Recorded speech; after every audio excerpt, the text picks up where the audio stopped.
আলাইকুম, আমি মুবাশশির থাকছি আপনাদের সাথে পুরো ভিডিও জুড়ে। আজকে আমরা কুমিল্লা থেকে ঠাকুরগাঁওর উদ্দেশ্যে বের হয়েছি। আজকের ভিডিওতে পুরো ঠাকুরগাঁও ঘুরে দেখাবো, তাহলে দেরি কেন, লেটস গো। উত্তরবঙ্গে যেহেতু প্রচন্ড শীত পড়ে, তাই আমরা শীতকে প্রতিরোধ করার জন্য কিছু শীতের কাপড় কিনে নিলাম। মাঝরাতে গাড়িটি বিরতি দেওয়ায় আমরা চা খেয়ে শরীরটাকে গরম করে নিলাম।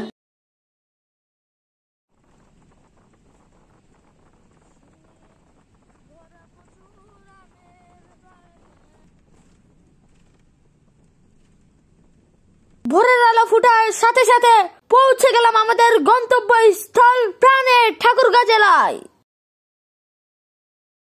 তারপরের দিন ঠিক ভোর 4টায় ঘুম থেকে উঠে আব্বুর কাছ থেকে মোটরসাইকেলটি নিয়ে বেরিয়ে পড়লাম ঠাকুরগাঁওয়ের প্রসিদ্ধ নারগুন খেজুর বাগানের উদ্দেশ্যে টাটকা খেজুরের রস খেতে।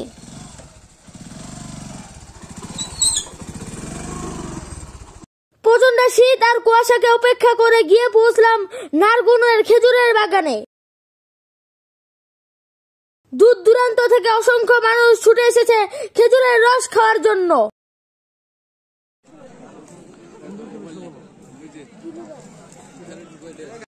অনেক কষ্ট করে দীর্ঘক্ষণ লাইনে দাঁড়িয়ে থাকে এক হাড়ি খেজুরের রস কিনে নিলাম 500 টাকা দিয়ে।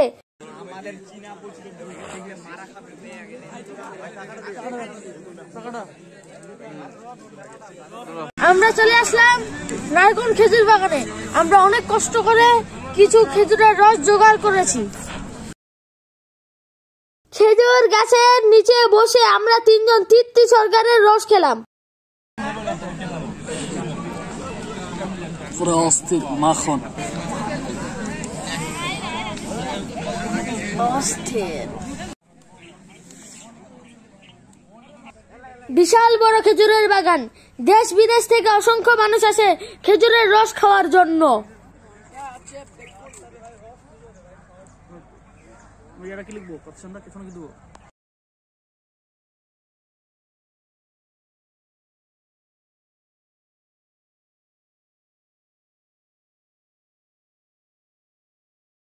অবশেষে খেজুরের রস খেয়ে রওনা দিলাম ঠাকুরগাঁও বড় মাঠের উদ্দেশ্যে। সূর্য দিয়েছে আর এবার যে আমরা বিদায় নিয়েছি নারগুন খেজুরের বাগান থেকে। খেজুরের বাগান থেকে বের হতেই চোখে পড়ল চমৎকার আখের বাগান। এবার চলে আসলাম ঠাকুরগাঁওয়ের বিখ্যাত বড় মাঠে, যেখানে সকালে অসংখ্য মানুষ শরীর চর্চার জন্য আসে।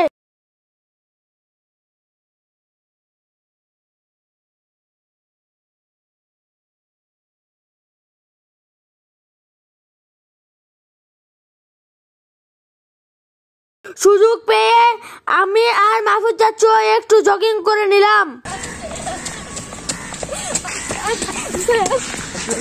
এর মাঝে ঠাকুরগাঁও জেলার মডেল মসজিদও ঘুরে নিলাম। অনেকক্ষণ ঘোরাঘুরির পর হোটেলে পরোটা ভাজতে দেখে পরোটার প্রতি এক ধরনের ভালোবাসা তৈরি হয়ে গেল, তাই আর না খেয়ে থাকতে পারলাম না। আমরা চলে আসলাম বাংলাদেশের শেষ সীমান্তে ঠাকুরগাঁওয়ের বালিয়াডাঙ্গি গ্রামে। এই ছোট্ট নদীর এই পাশ বাংলাদেশ আর ওই পাশ হলো ভারত। এই অঞ্চলে রয়েছে চমৎকার একটি চা বাগান, যার সৌন্দর্য রীতিমতো মানুষের মনকে প্রফুল্ল করে তোলে।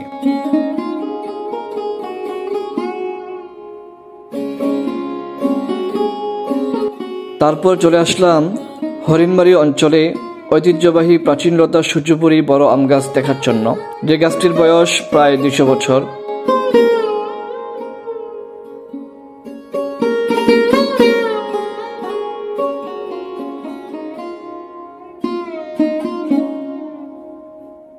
দীর্ঘদিন ধরে এভাবেই বিশাল এলাকা জুড়ে দাঁড়িয়ে আছে এই আম গাছটি।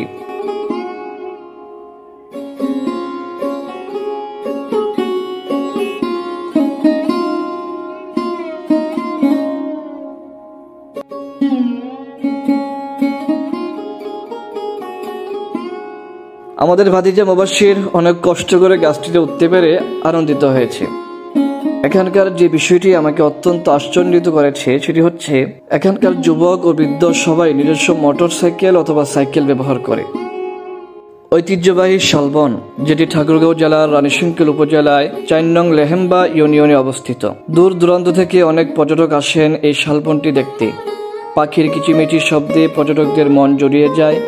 এখানে ছোটখাটো অনেক নাটক, শর্ট ফিল্মের শুটিংও করা হয়। খুবই নির্জন নিরিবিলি একটি পরিবেশ, মন ভালো করার মতন একটি জায়গা। ঠাকুরগাঁওয়ে দার্জিলিং জাতের কমলা বাগানে থুকায় থুকায় জ্বলছে হলুদ কমলা। এই নয়নাভিরাম দৃশ্য দেখার জন্য প্রতিদিন ভিড় করছে হাজারো দর্শনার্থী। আর দর্শনার্থীদের জন্য সকল রকম ব্যবস্থা করেছেন বাগানের মালিক কৃষক আবু জাইদ ইবনুল ইরাম জুয়েল। বলছিলাম, ঠাকুরগাঁও জেলার পীরগঞ্জ উপজেলার ২ নং কুশরানীগঞ্জ ইউনিয়নের মালঞ্চ গ্রামে অবস্থিত বিশাল কমলা বাগানটির কথা। জুয়েল নামে এক কৃষক ১০ বছর আগে হর্টিকালচার থেকে হাতে গোনা কয়েকটি চারা ক্রয় করে জমিতে রোপণ করে। ২ বছরের মাথায় আশানুরূপ ফল হওয়ায় বাগানের পরিধি বাড়ায়। এখন ওনার বাগানে প্রায় ৩০০ কমলা গাছ রয়েছে। বাগান থেকে কিছু কমলা আর মালটা কিনে আমরা টেবিলে বসলাম খাওয়ার জন্য। আমরা টেবিলের উপরে বসে খাচ্ছি, আর আমাদের মুবাশশির বেশি খাওয়ার জন্য একসাথে কয়েকটি নিয়ে সে টেবিলের নিচে লুকিয়ে লুকিয়ে খাচ্ছে। তারপর চলে আসলাম বিখ্যাত প্রাচীন রাজা টঙ্কনাথের রাজবাড়ি দেখার জন্য, যেটি ১৯০০ খ্রিস্টাব্দের প্রথম দিকে মালদুয়ার পরগনার অন্তর্গত ছিল, যা বর্তমানে বাংলাদেশের ঠাকুরগাঁও সদর উপজেলা হতে ৪০ কিলোমিটার দূরে রানীশংকৈল উপজেলায় অবস্থিত। ১৯বিংশ শতাব্দীর শেষ ভাগে এই রাজবাড়িটি নির্মাণ করা হয়। সর্বশেষ ঘুরে দেখব আমাদের পানের সোনাকানা দরবারের খানকা শরীফটি, যেটি ১৯৮৯ সালে ঠাকুরগাঁও জেলার অন্তর্গত রানীশংকৈল উপজেলাধীন মহারাজহাট গ্রামে স্থাপন করা হয়েছে। প্রতি আরবি মাসের ১২ তারিখ মাগরিব বাদ এখানে বিষয়ভিত্তিক আলোচনা, জিকিরের তালিম ও তরবিয়ত শিক্ষা দেওয়া হয়। এখানকার পাঠাগারটিতে অনেক পুরনো দুষ্প্রাপ্য কিছু কিতাবও রয়েছে।